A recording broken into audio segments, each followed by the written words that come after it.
জঙ্গিকে arrest করেছে তার কাশ্মীরের। It's a very sensitive issue. I am not passing any comment.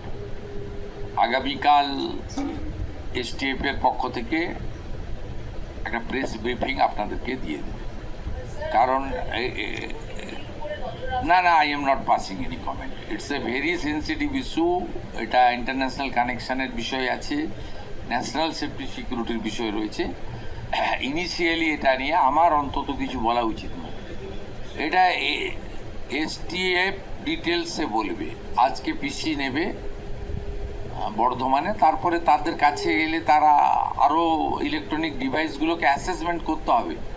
এটা এভাবে বলা যায় না। Please wait. আমরা বারবার দেখেছি আপনি যখন বিরোধী দলনেতা ছিলেন বর্ডারটাকে সিকিউর করার জন্য আপনি বারবার। এটা তো ন্যাশনাল সিকিউরিটি আমার একার কথা নয়। Honourable prime minister, honourable HM, home minister নবান্নে তো এসেছিলেন 2022 সালে। কেন এসেছিলেন? এখানে পূর্বাঞ্চলে 4টে সিএমকে নিয়ে মিটিং হয়েছিল, রিজিওনাল মিটিং। কিন্তু আমরা যখন উনি লেফট করছিলেন, সিঅপ করতে গেছিলাম আমি এবং ডক্টর সুকান্ত মজুমদার, আমরা জিজ্ঞেস করেছিলাম যে আপনি ওখানে চলে গেলেন, ওনার সচিবালয়, ওনার সঙ্গে মিটিং করলেন। আমাদের একটু অভিমান ছিল। উনি আমাকে বলেছিলেন দেশের ইন্টারেস্ট আগে, রাজনীতির উপরে। আমি গেছিলাম মাননীয় মুখ্যমন্ত্রীর কাছে জমি চাইতে, সীমান্ত সুরক্ষা প্রয়োজন।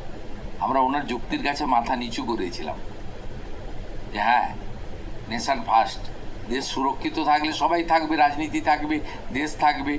আপনি আপনার প্রফেশনে থাকবেন, ইনি ওনার প্রফেশনে, ইনি ওনার প্রফেশনে থাকবেন।